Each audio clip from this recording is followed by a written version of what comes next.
hard to pick because, especially on day one, I loved everything I listened. My mind was really triggered during the presentations.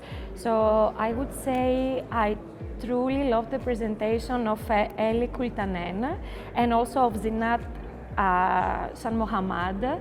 So these two women, they covered sustainability from a very interesting perspective. So Eli, she covered the topic of greenwashing.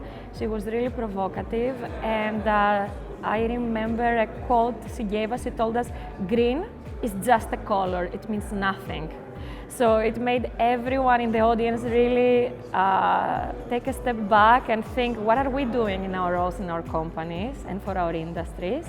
At the same time, Zinat, she was the last talk of the first day, and what she covered was a topic that was not covered before. It was the human aspect in sustainability. So it was about the human effect and what are we doing as individuals about sustainability.